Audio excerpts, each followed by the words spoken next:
numéricos para depois fazer algumas outras matériazinhas aí.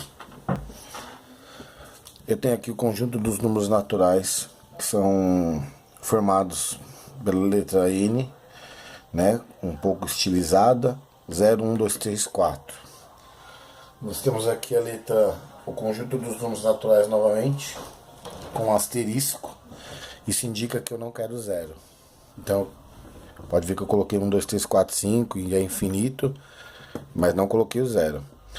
O conjunto dos números inteiros, esse é o símbolo.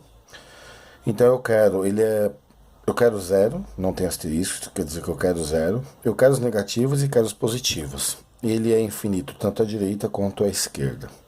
Esse símbolo já indica que eu não quero o zero, então eu quero os negativos e quero os positivos. Este símbolo aqui, eu quero os inteiros, né? Eu quero os positivos, a parte positiva. E como eu não discriminei o zero, né? Eu não coloquei o asterisco, quer dizer que eu quero ele. O nome desse conjunto aqui, prefeito de classificação, são os inteiros não negativos. O zero não tem sinal e esses aqui não são negativos. Esse aqui eu quero os inteiros positivos e não quero zero. Então esse aqui já muda o nome. Esse aqui são os inteiros estritamente positivos. Então olha a diferença. Esse aqui são os inteiros não negativos e esse aqui são os estritamente positivos. Assim como esse aqui, eu quero os negativos e posso incluir o zero, porque eu não coloquei nenhuma restrição. Ele é infinito à esquerda. Então, o nome desse conjunto aqui são os inteiros não positivos. O zero não tem sinal e esses aqui não são positivos.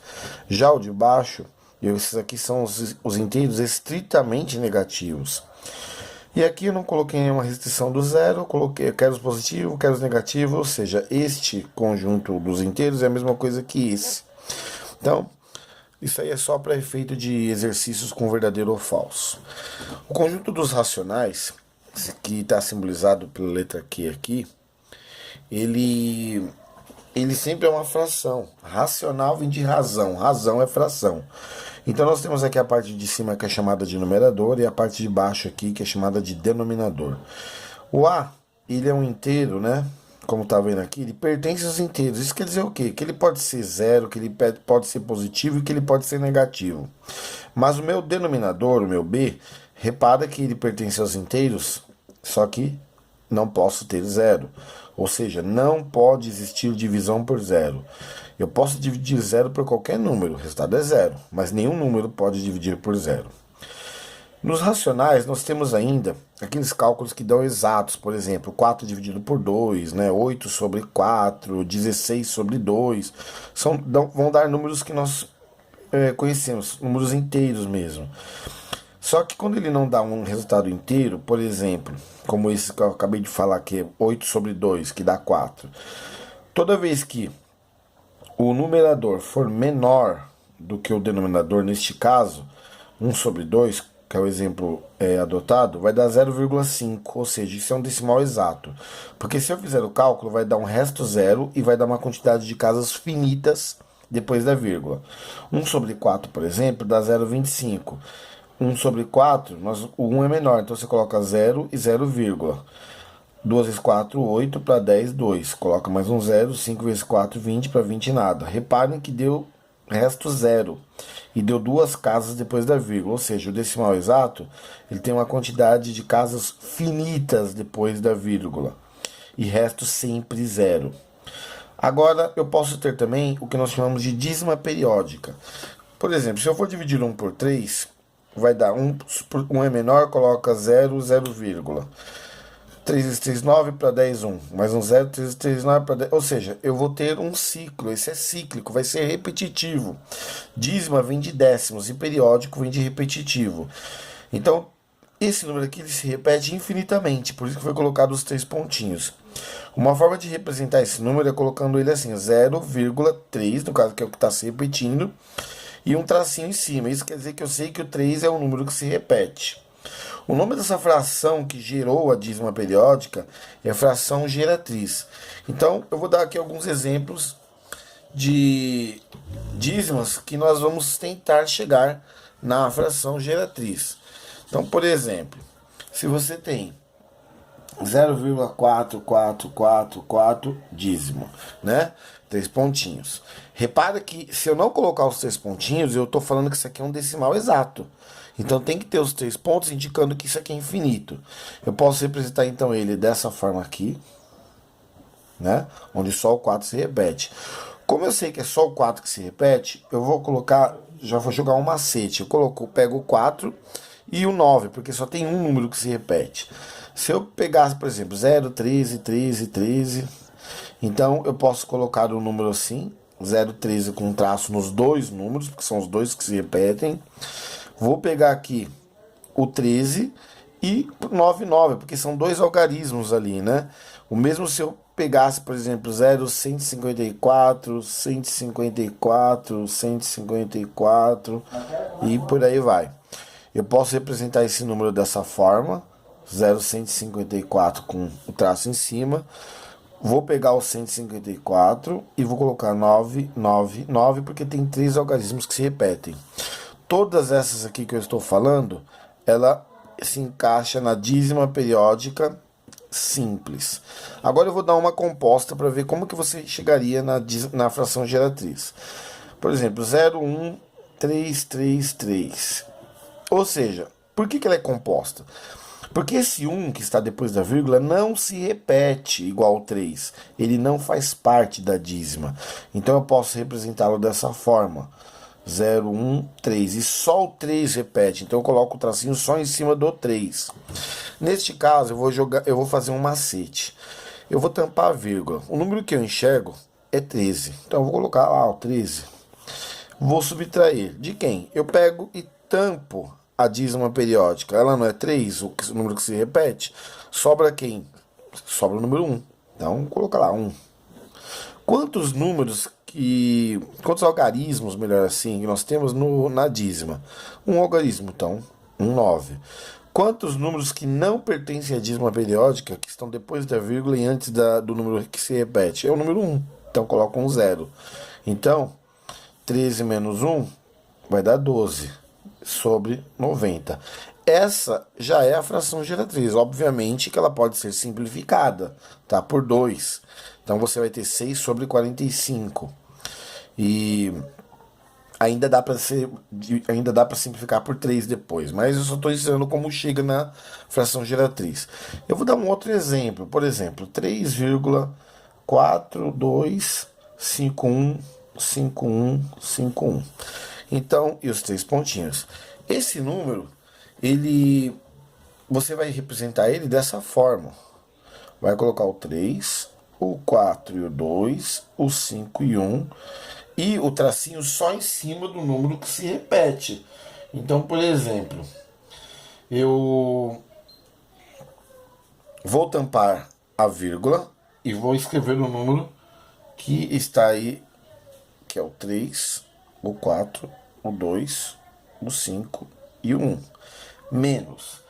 Agora, eu vou tampar aonde nós temos a dízima. Então é o 5, 1. Sobra quem? O 3, o 4 e o 2. Então eu vou colocar aqui. 3, 4 e 2. Sobre. Ocorre que eu tenho que colocar aqui quantos algarismos tem na dízima. Então eu tenho o 5 e o 1, certo? Então eu tenho o 5 e o 1. Então eu vou colocar 9 e 9. Por que 9 e 9? Porque é a quantidade de algarismos que estão se repetindo lá na dízima. Agora a pergunta é, quantos algarismos que não fazem parte da dízima? São 2, o 4 e o 2. Então eu vou colocar 0 e 0. Aí eu vou fazer essa subtração aqui, tá? Que vai dar isso. E eu copio de baixo. E já está feito a dízima periódica, tá? Então, eu estou falando de dízima porque às vezes ele é cobrado em concurso, em vestibular, dentro de algum exercício, por exemplo. Depois dos números racionais que eu falei, nós temos agora o conjunto dos irracionais. Então, alguns livros colocam item, tá? Posso simplificar falando que são dízimas não periódicas, ou seja, o mais famoso é o π e o e, por exemplo. O π ele começa com 3,14, né, como todo mundo sabe, é infinito. E essa aqui é a constante de Napier, ou seja, quando você tem lá logaritmo neperiano, você usa esse e aqui, que vale, todos eles são aproximados, tá? 2,8. E também, logicamente, infinito.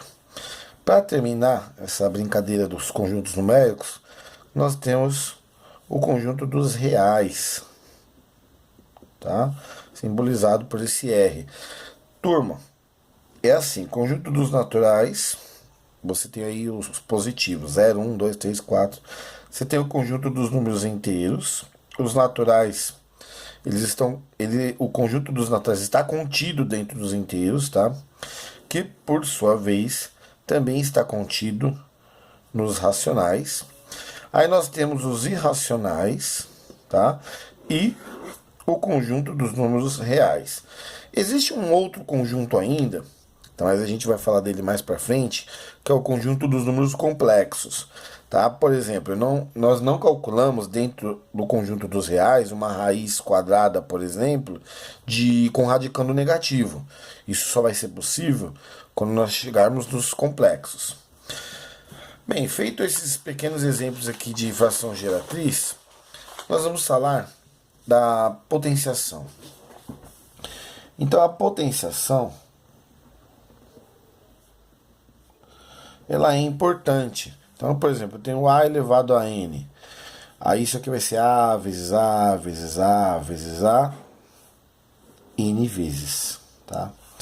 O A é a base, o N é o expoente. Então, exemplo, 2 elevado à terceira é a mesma coisa que 2 vezes 2 vezes 2, que vai dar 8. Não é 2 vezes 3, como muitos fazem. Tem que tomar muito cuidado para não ter esse erro básico aí, que pode acabar atrapalhando uma pessoa na hora de resolver um exercício. O 3 ao quadrado, ele é a mesma coisa que 3 vezes 3, que dá 9. Ou seja, o expoente ele vai te falar quantas vezes a base se multiplica. Isso tem algumas regras, então, algumas básicas que todo mundo já viu na vida. Todo número elevado a 0 é 1. Todo número elevado a 1 é ele mesmo, tá?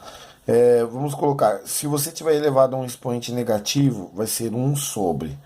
Passa todo o número aqui, mudando o sinal do expoente. Um exemplo, aqui, 2 elevado a menos 4. Então, eu vou colocar 1 sobre 2 à quarta, que é a mesma coisa que 1 sobre 16. Dá para dividir, dá um decimal exato. Toda vez que você tiver divisão por 2, 4, 8, 16, 32, todos esses múltiplos de 2 aí, vai sempre ser um decimal exato, tá? Por 5 também dá decimal exato. Nós temos uma outra regrinha, que é do expoente fracionário. Eu já estou indo direto nas regras, que são poucos usados, mas são de muita valia quando você tem um exercício de simplificação. Então, por exemplo, toda vez que eu tenho um expoente fracionário como, né, para você colocar estar no expoente, na verdade ele é um radical. Então, este n ele está aqui, ó, e este m, né, esse é o expoente do radicando e esse aqui é o índice da sua raiz. Então, isso aqui, um exemplo, é 3 elevado a 4 quintos. Então, eu vou colocar o 3 que é base, ele vira radicando. Esse 4 vem aqui e o 5 vem aqui, tá? Uma propriedade que todo mundo também já conhece. Eu tenho multiplicação de mesma base. Então, eu conservo a base, somo os expoentes, né? O mesmo ocorre, obviamente, para a divisão. Lembrando que o denominador não pode ser zero. Então aqui você conserva a base, subtrai os expoentes. E quando você tem base diferente? Então você tem A vezes B elevado a N. Então isso é a mesma coisa que A elevado a N vezes B elevado a N. O mesmo vale quando você tem uma fração. Então você vai ter A elevado a N sobre B elevado a N. Lembrando que o denominador nunca pode ser zero, né? A potenciação, na verdade, ela é um conjunto de fatores que vão representar várias somas. Então, em vez de eu somar o número 2, por exemplo, 10 vezes, 2 mais 2 mais 2 mais 2, né? Eu posso começar a colocar como multiplicação uma soma. Então, em vez de eu fazer 2 mais 2 mais 10 vezes, eu uso o quê? 2 vezes 10. O que é a potência?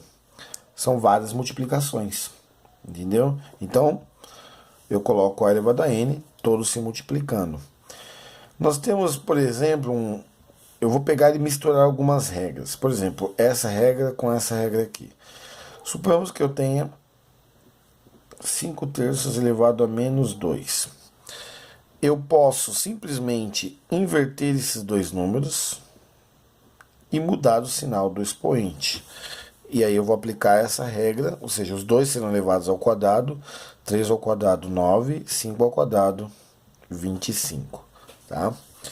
Da potenciação, nós podemos passar para a radiciação, ou também radiação, como alguns livros preferem chamar. Então, a radiciação, vamos definir o quem é quem aqui dentro. Tá? O A é o radicando, o N é o expoente do radicando, o M é o índice da raiz. Lembrando que quando este m for um número par, o radicando não pode ser negativo. Isso só vai ocorrer dentro do conjunto dos números complexos. No conjunto dos números reais, não existe raiz com índice par de radicando negativo, tá? Então, o que você tem que saber sempre é a propriedade. Porque quando você chega em logaritmo, por exemplo, que o logaritmo nada mais é do que um expoente e está ligado tanto com a potenciação quanto com a radiciação. Uma raiz quadrada, para quem nunca viu ou quem não se recorda, é o seguinte. Vamos fazer o prático. Quando não tem nada aqui, é a mesma coisa que se tivesse o número 2. Pedindo uma raiz quadrada de um número 4, é procurar no número que multiplicado por ele mesmo, né, 2 vezes vai dar o número 4. Então só pode ser o 2. O 2 então é a raiz quadrada, porque 2 vezes 2 é 4. Se eu pegar, por exemplo, 144, então eu estou procurando um número que multiplicado por ele mesmo 2 vezes dá 144, então é o 12. Se eu pegar uma raiz cúbica agora de 8, então eu estou procurando um número que multiplicado por ele mesmo 3 vezes vai dar 8, então é o número 2. 2 vezes 2, 4, vezes 2, 8. Outro exemplo, eu quero uma raiz quarta de 64. Então, você pode decompor esse número, tá? Ou seja, você vai entrar em regras de potenciação. Então, às vezes, você vai fazer o seguinte, 4, quem é o 64? Ele é o 8 ao quadrado. Mas ele pode ser 2 elevado a quem também? Ele é a mesma coisa que 2 elevado a sexta. Então, olha só, eu vou simplificar. Eu vou colocar o 2, eu vou usar esta regrinha aqui, ó, do expoente fracionário. O 6 vai na parte de cima, o 4 vai na parte de baixo. Isso simplificado vai dar 2 elevado a 3 sobre 2. Aí eu volto dentro da raiz. Então, esse aqui é 2. Esse 2 vem aqui, esse 3 vem aqui. Mas olha só o que está ocorrendo. Quando você sabe a propriedade, você vai manipular as propriedades para o seu entendimento. Então, esse 3 é maior do que esse 2. Então, eu posso fazer isso. 2. Aqui eu coloco 2 e aqui eu coloco 1. Porque aí eu volto nessa regra, ou seja, bases iguais. Conserva a base, somos expoentes.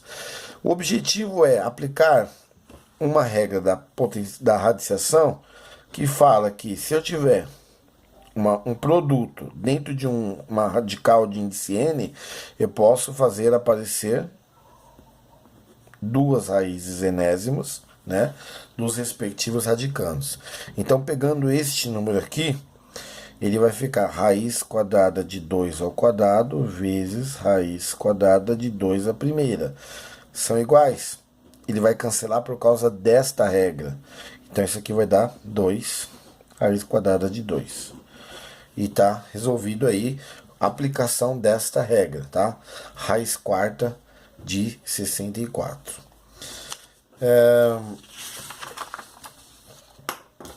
Aí a gente existem mais regras de radiciação, tá? Deixa eu pegar alguns exercícios aqui, tá? E logo em seguida eu vou aplicando as regras e falando. Então, por exemplo, esse exercício aqui do Mackenzie, ele está utilizando o expoente, ó, uma soma de expoente dentro ali no expoente. Então, como que eu resolvo esse exercício? Eu vou desmembrar. Então, nós acabamos de verificar aquela regra que eu conservo a base e somos expoentes. Então, eu vou fazer o quê? Eu vou voltar ao que era antes. Ele era 2 elevado a n vezes 2 elevado a 4.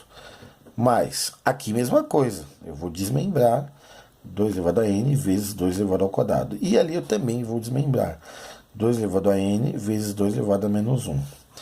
O mesmo eu faço aqui para os de baixo. 2 elevado a n vezes 2 elevado a menos 2. Mais 2 elevado a n vezes 2 elevado a menos 1. Eu ainda não falei sobre fatoração propriamente dito, mas a gente pode citar. Como eu tenho uma soma aqui, ó, de 3 termos, então eu tenho que procurar o que é igual nos 3. Eu só vou pegar o 2 elevado a n. E aí eu abro um parênteses e faço tudo isso dividido por isso. Sobra quem? O 2 à quarta. Mais. Esses 2 dividido por 2 elevado a n. 2 elevado a n cancela, sobra 2 ao quadrado. Esses 2 dividido por 2 elevado a n, cancelo 2 elevado a n, só sobra 2 elevado a menos 1. Embaixo eu também vou ter uma soma, então eu também vou colocar o 2 elevado a n em evidência. Esses 2 dividido por 2 elevado a n, sobra quem? 2 elevado a menos 2, mais. Esses 2 aqui dividido por 2 elevado a n, sobra quem? 2 a menos 1. Cancelo.